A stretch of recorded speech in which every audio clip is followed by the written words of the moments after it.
अस्सलामुअलैकुम दोस्तों, मेरा नाम डॉक्टर अली असगर है और आज की इस वीडियो में हम ह्यूमन डाइजेस्टिव सिस्टम के लेक्चर नंबर 2 को हम आज की इस वीडियो में डिस्कस करने जा रहे हैं, जिसमें हम आज के इस लेक्चर में फेरिंक्स के टॉपिक को डिस्कस करेंगे, साथ ही साथ सोइलोइंग के मैकेनिज्म को डिस्कस करेंगे, पेरिस्टल्सिस, एंटी पेरिस्टल्सिस और इसोफिगस तक की सारी चीज़ों को आज की इस वीडियो में हम डिटेल में डिस्कस करेंगे और इस लेक्चर के एंड में आपसे पूछे जाएंगे कुछ की पॉइंट्स। अगर आपने ये लेक्चर तवज्जो के साथ सुना होगा तो उन तमाम की पॉइंट्स के जवाब आप फर्स्ट गो में बिल्कुल सही दे सकेंगे।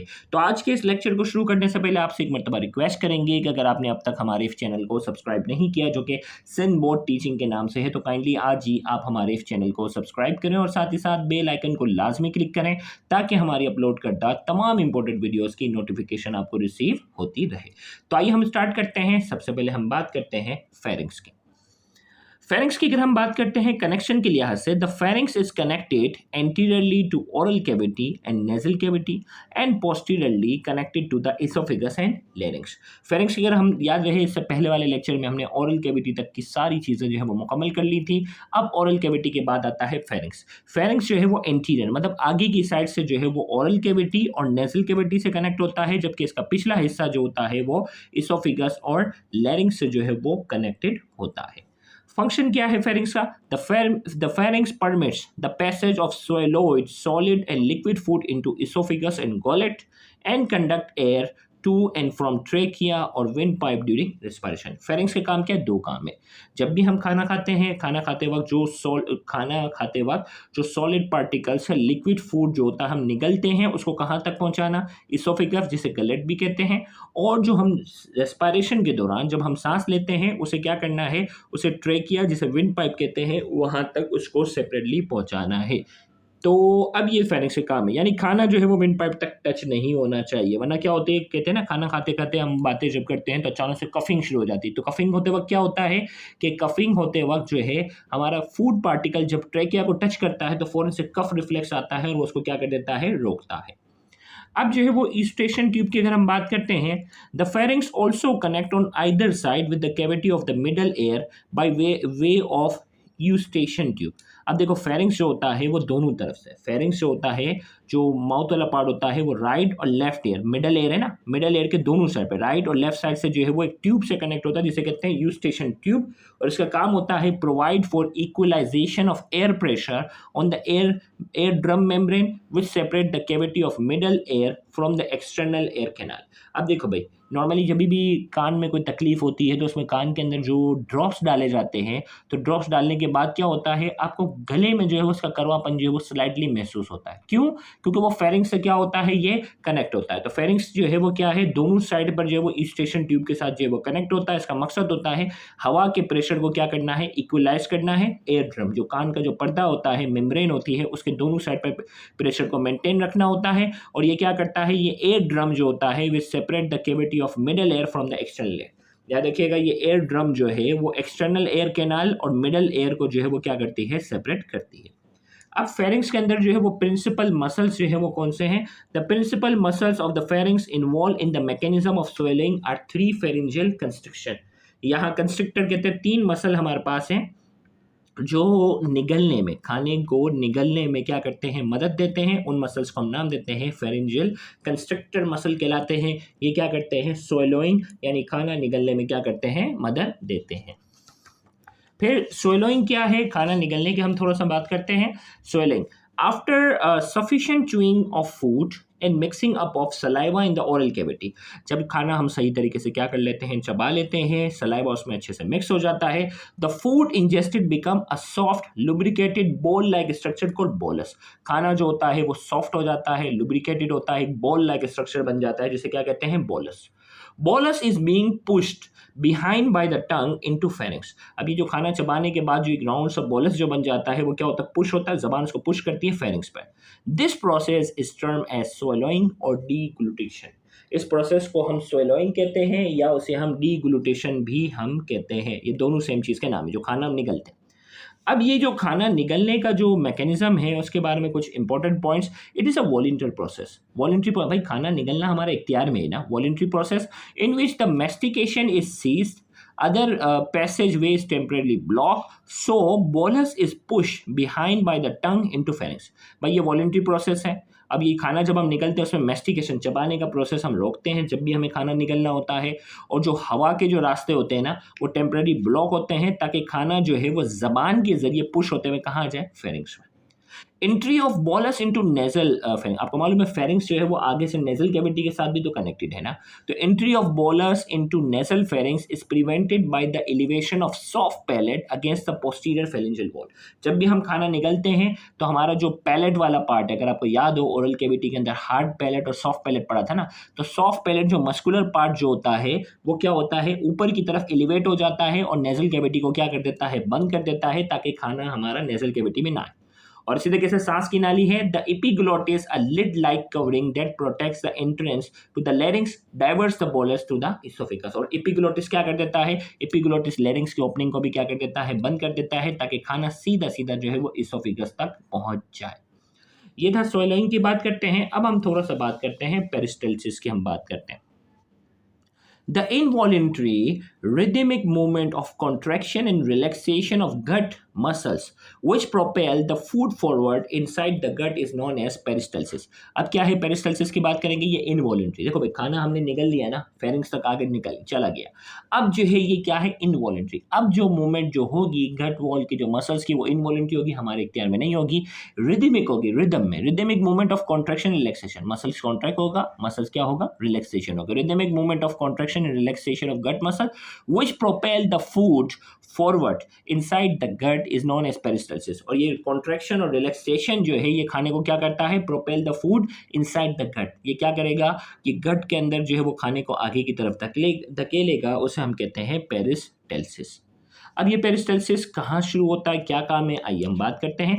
It begins from the pharynx, pharynx से इसकी जो मसल्स की कॉन्ट्रैक्शन और रिलैक्सेशन शुरू हो जाती है, then oesophagus and continue propelling the food till the end of the digestive tract. और इस पूरे खाने को पूरे डाइजेस्टिव ट्रैक तक धकेलने की अब जिम्मेदारी जो होगी वो इसी पेरिस्टल्टिक मूवमेंट की होगी। अब खाना आगे की तरफ ले जाना हमारे इख्तियार में नहीं है।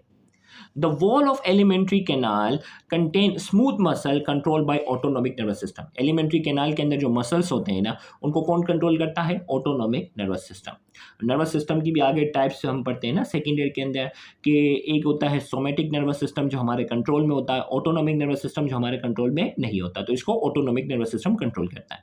The muscular layer of the gut consist of inner layer of circular muscle while and outer layer of longitudinal muscle। यहाँ अगर हम बात करते हैं कि ये जो गट की जो मसल्स है ना ये क्या करते हैं कि इनके अंदर जो है वो बाहर की जो कुछ लेयर्स है ना उसमें जो वो सर्कुलर मसल्स होते हैं और कुछ लेयर में क्या होते हैं, कुछ लेयर में जो है वो लॉन्गिट्यूडनल मसल होते हैं। The muscular layer of the gut wall consist of inner layer circular muscle की है, while the outer layer of longitudinal muscle.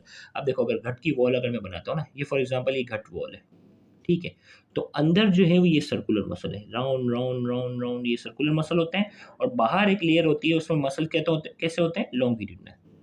तो डबल लेयर है। अगर मैं यहाँ अगर इसे कहूँ कि पहले ऐसे सर्कुलर मसल्स की लेयर है और फिर बाहर जो है उसमें लॉन्गिट्यूडनल मसल्स की क्या होती है, ये बाकायदा इस तरह ये बने होते हैं।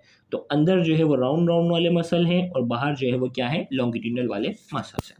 तो हमने कहा the wall of the alimentary canal contains, okay ये तो हो गया the muscular layer. The muscular layer of the gut wall consists of inner layer of circular muscle while an outer layer of longitudinal muscle। बाहर की layer होती है longitudinal muscle। The usual stimulus for peristalsis। अब सवाल है कि ये peristalsis movement शुरू कैसे होती है। The usual stimulus for peristalsis is distension of the gut wall due to bolus। अब ये peristalsis शुरू कब होती है, the usual stimulus जो मिलता है peristalsis को वो क्या मिलता है, distension of the gut wall। जब भी खाना हम निगलते हैं तो मसल्स में क्या आता है, डिस्टेंशन पैदा होता है, खिंचाव पैदा होता है, और जैसे ही इसमें जब खिंचाव पैदा होना शुरू जाता है, जैसे ही इसमें खिंचाव पैदा होना शुरू जाता है तो पेरिस्टल्टिक मूवमेंट क्या हो जाती है, शुरू हो जाती है। द डिस्टेंशन, अब ये डिस्टेंशन कैसे होती है, जब भी डिस्टेंशन का मतलब ये वॉल थी ना ऐसे डिस्टेंड हो गई। अब ये डिस्टेंस कैसे होती है, due to relaxation of circular muscle. Circular muscle जो है वो क्या होते हैं, उसमें रिलैक्स हो जाते हैं, और contraction of the longitudinal muscle. Longitudinal muscle जो है वो क्या होते हैं, वो कॉन्ट्रैक्ट होते हैं, और सर्कुलर मसल क्या होते हैं, रिलैक्स हो जाते हैं। तो ये क्या होती है, गट वॉल डिस्टेंड होती है। This circular muscle behind the bolus contract. ये सर्कुलर मसल जो है वो क्या है, ये सर्कुलर मसल जो है वो कॉन्ट्रैक्ट होता है, while the longitudinal muscle are relax simultaneously. Circular muscle जो होता है वो बोलस के बिहाइंड, देखें जैसे ही खाना है ना, मैं आपको थोड़ा सा डायग्राम से बताता हूँ। देखिए ये हमारा जो वो इसोफेगस था, मिसाल के तौर पर खाना यहाँ आया, ये डिस्टेंट हो गया, ठीक है, ये खाना आ रहा है, देखो ये बोलस है पूरा, ठीक है। अब ये बोलस जो है वो नीचे की तरफ जो है वो बढ़ रहा है। यहाँ जब भी डिस्टेंशन हुई, डिस्टेंशन होते वक्त क्या होता है, सर्कुलर मसल जो है वो रिलैक्स होता है, लॉन्गिट्यूडिनल मसल जो है वो कॉन्ट्रैक्ट होता है। लेकिन जैसे ही बोलस आगे बढ़ता है, पीछे क्या हो रहा है, अब इनके साथ क्या हो रहा है, this circular muscle behind the bolus contract while the longitudinal muscle are relaxed. अब क्या होगा, जैसे ही सर्कुलर मसल्स जो है वो आगे बढ़ेगा बिहाइंड द बोलस, बोलस के बाद क्या होगा, सर्कुलर मसल जो है वो कॉन्ट्रैक्ट करेगा, बोलस जैसे ही आगे बढ़ जाएगा, ये सर्कुलर मसल यहाँ वाले हैं, ये सर्कुलर मसल जो है यहाँ वाले ये कॉन्ट्रैक्ट होना शुरू हो जाएंगे, और लॉन्गिट्यूडिनल मसल क्या हो जाएंगे, ये रिलैक्स हो जाएंगे। While the longitudinal muscle are relaxed होंगे simultaneously. This produces a propulsive force on the bolus, जिसके नतीजे में क्या हो रहा है, धकेलने वाली एक फोर्स प्रोड्यूस होती है जो खाने को नीचे की तरफ धकेलना शुरू करेगी। अब हम बात करते हैं एंटी पेरिस्टल्सिस की, हम बात करते हैं the reverse involuntary movement of smooth muscles unlike peristalsis is called anti peristalsis. अब कभी कभार क्या होता है कि ये जो मूवमेंट होती है ना, ये मूवमेंट जो होती है कभी कभार रिवर्स हो जाती है। तो reverse involuntary movement of smooth muscles की जो मूवमेंट होती है वो पेरिस्टल्टिक के मुकाबले में क्या हो जाती है, एंटी पेरिस्टल्सिस। अब पेरिस्टल्सिस का काम क्या था, पेरिस्टल्सिस का काम था खाने को ऊपर से नीचे लाना, लेकिन अगर ये मूवमेंट रिवर्स हो जाएगी तो अब खाना कहाँ आएगा, नीचे से ऊपर आएगा। तो इस मूवमेंट को हम नाम देते हैं एंटी पेरिस्टल्सिस। अब एंटी पेरिस्टल्सिस क्या हो सकता है, नोजिया क्या होता है, उल्टी जैसा महसूस होना ना, some time due to overeating, खाना जब बहुत ज़्यादा खा लिया जाता है, we feel some abnormal movement of the gut wall की जो मूवमेंट होती है वो हम एबनॉर्मली जो है वो फील कर रहे होते हैं। This feeling is term as nausea, उसे क्या कहते हैं, नोजिया, जिसमें उल्टी जैसा ख्याल आता है। The food in gut come back through mouth, this is called vomiting. Vomiting में क्या होता है, जो गट है ना, हमारे डाइजेस्टिव सिस्टम में जो खाना होता है वो कम बैक, माउथ के जरिए जो है वो दोबारा कम बैक आ जाता है, वापस आ जाता है, उसे हम कहते हैं वॉमिटिंग। अब ये वॉमिटिंग और नोजिया की बड़ी वजह क्या है, तो यहाँ nausea and vomiting due to over distension, खाना बहुत ज़्यादा खा लेने की वजह से, एक्सेसिव जीआईटी इरिटेशन, एसिडिटी वगैरह ये, या वो खाना जिसमें मसाला मिर्च तेल बहुत ज़्यादा हो, इसमें पॉसिबिलिटी है। सम पॉइजनस फूड, जहरीला खाना अगर खा लिया जाए, वो टॉक्सिक केमिकल, कुछ टॉक्सिक जो बीमार करने वाले जो केमिकल वाली चीज़ें, दवाई वाली कोई चीज़ खा ले तो ये पॉसिबिलिटी है। मैकेनिज्म की हम बात करेंगे ड्यूरिंग वॉमिटिंग के दौरान क्या होगा, the stomach is squeeze, stomach हमारा जो होता है स्क्वीज होना शुरू हो जाता है, पिचकना शुरू हो जाता है। Gastropharyngeal sphincter is released which causes the content of the stomach to move upward through esophagus in the form of vomiting. अब गैस्ट्रोफेरिंजियल स्फिंक्टर जो है ना, ये स्फिंक्टर क्या होता है, ये बंद होकर रहता है, यानी ये जो फेरिंग्स वाला जो रास्ता होता है ना, जैसे अगर मैं यहाँ बात करूँ, ये फेरिंग्स के बाद इसोफिगस और लैरिंग्स आता है ना, जैसे ही खाना निकल लेते हैं ना तो ये रास्ता टेम्परेरी बंद होता है, स्फिंक्टर ये बड़ा कॉन्ट्रैक्ट होता है। लेकिन ये क्या हो जाता है, ये खुल जाता है, और इसके नीचे जो स्टमक होता है, ये स्टमक जो होता है वो क्या हो जाता है, एंटी पेरिस्टल्सिस में स्क्वीज होना शुरू हो जाता है। ये जैसे ही स्क्वीज होता है, यहाँ के जो स्फिंक्टर होते हैं वो सब खुल जाते हैं, तो खाना उल्टी की शक्ल में क्या हो जाता है, ये बाहर की तरफ आ जाएगा। तो हमने कहा during vomiting the stomach is squeeze, stomach जो है स्क्वीज हो जाएगा। Gastropharyngeal sphincter is relax, gastropharyngeal sphincter जो होता है वो रिलैक्स हो जाता है, which causes the content of the stomach to move upward, जिसके नतीजे में क्या होता है कि स्टमक के जो कंटेंट होते हैं वो अपवर्ड मूव करते हैं through oesophagus in the form of vomiting की शक्ल में क्या हो जाते हैं, ये बाहर की तरफ आ जाते हैं। अब हम बात करते हैं इसोफिगस की तरफ। इसोफिगस की अगर हम बात करते हैं तो oesophagus is a tubular structure which leads the bolus from pharynx to the stomach. Oesophagus जो है वो अब क्या है, अब pharynx के बाद जो शुरू हो जाता है, अब बारी आ जाती है इसोफिगस की। भाई ये था ना डाइजेस्टिव सिस्टम, अब तक तो हम ओरल कैविटी पे थे, अब तक तो हम फेरिंग्स और ये चीज़ें थी, अब ये ट्यूब लाइक स्ट्रक्चर जो है वो क्या हुआ है, बेसिकली ये शुरू हुआ है, ये इसोफिगस है। क्या है ये, इसोफिगस। इसोफिगस का काम क्या है, खाने को जो है वो फेरिंग्स से लेकर कहाँ लेकर आना है, स्टमक तक लाने का काम है। तो यहाँ हम इसमें बात करेंगे, oesophagus is a tubular structure, ये ट्यूबुलर स्ट्रक्चर है विच लीड्स द बोलस, खाना जो होता है चबाया हुआ खाना जिसे बोलस कहते हैं, from pharynx to the stomach, उसे फेरिंग्स से कहाँ लेकर आता है, स्टमक पर। लोकेशन की बात करेंगे, it is located between trachea and spinal cord, ये क्या होता है, आगे से अगर इसकी मैं बात करता हूँ, ये कहाँ लोकेटेड होता है? इसोफिगस के आगे ट्रेकिया सांस की नाली होती है और पीछे जो होता है वो स्पाइनल कोड होता है जो कि नर्वस सिस्टम का पार्ट है।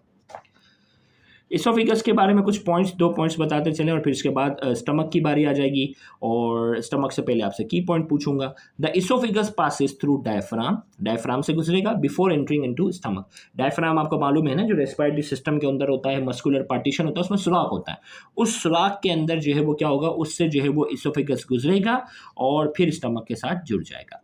There is no process of mechanical as well as chemical digestion in oesophagus. Oesophagus के अंदर ना कोई मैकेनिकल डाइजेशन होती है, ना ही कोई एंजाइम होते हैं कि केमिकल डाइजेशन हो सके। अब आइए इस लेक्चर से रिलेटेड आपसे पूछते हैं कुछ की पॉइंट्स, देखते हैं कितने के जवाब देते हैं। 12 की पॉइंट्स हैं, देखते हैं। Pharynx is connected anterior to dash in dash. Pharynx anteriorly मतलब आगे से किन दो चीजों के साथ जुड़ा हुआ होता है? Pharynx is connected posterior to dash and dash. Posteriorly पिछला हिस्सा इसका किन दो चीजों के साथ अटैच है? After sufficient chewing of food and mixing up of saliva in the oral cavity, the food becomes। खाना सही से हम जब चबा लेते हैं, सलाइवा के साथ मिक्स कर लेते हैं, तो ओरल कैविटी के अंदर खाना क्या बन जाता है? Bolus is being pushed behind the tongue into the pharynx. This process is termed as। खाना जो होता है उसको जबान जो है वो पुश करती है फेरिंक्स में, उस प्रोसेस को क्या कहते हैं? Entry of bolus into the nasal pharynx is prevented by the elevation of। खाना जो होता है उसको नेजल फेरिंक्स में यानी नेजल कैविटी में इंटर होने से बचाने के लिए कौन सा स्ट्रक्चर जो होता है वो एलिवेट हो जाता है? Entry of bolus into the larynx is prevented by. Larynx के अंदर खाने को दाखिल होने से कौन बचाता है, उसका नाम बताना है। Involuntary rhythmic movement of contraction and relaxation of gut muscle is known as. भाई जो गट के जो मसल है ना डाइजेस्टिव सिस्टम के, वो इनवॉलेंट्री क्या करते हैं? कॉन्ट्रैक्ट होते हैं, रिलैक्स होते हैं, उनकी जो रिदमिक मूवमेंट होती है उसे हम क्या कहते हैं? और इसका काम जो होता है, उस मूवमेंट का काम होता है खाने को आगे की तरफ धकेलना। Peristalsis begin from dash in human digestive system. कहाँ से शुरू होती है, उस स्ट्रक्चर का नाम बताएं कि इसकी ये मूवमेंट कहाँ से शुरू हो जाएगी। The usual stimulus for peristalsis is dash of the gut wall due to bolus. Usual stimulus जो होता है पेरिस्टल्सिस किसकी वजह से जो है वो शुरू हो जाती है, वो आपने बताना है। Distension of gut wall is due to. भाई जब भी गट की वॉल जो डिस्टेंडेड होती है, गट वॉल डिस्टेंडेड होती है तो कौन सर्कुलर मसल रिलैक्स होता है, कॉन्ट्रैक्ट होता है, वो बताना है। लॉन्गिट्यूडल मसल रिलैक्स होता है, कॉन्ट्रैक्ट होता है, वो बताना है। The reverse involuntary movement of a smooth muscle unlike peristalsis is called। reverse involuntary movement जो होती है smooth muscle की peristalsis के मुकाबले में उसे क्या कहते हैं? This is a tubular structure which leads the bolus from pharynx to the stomach। वो कौन सा ट्यूबुलर स्ट्रक्चर होता है जो खाने को फेरिंक्स से स्टमक की तरफ लेकर आता है, उसका नाम बताना है। ये 12 की पॉइंट्स है। अगर आपने ये लेक्चर तवज्जो के साथ सुना है तो उम्मीद करते हैं कि इन 12 पॉइंट्स के जवाब आप फर्स्ट गो में बिल्कुल सही देंगे। Thank you very much. अल्लाह हाफ़िज़।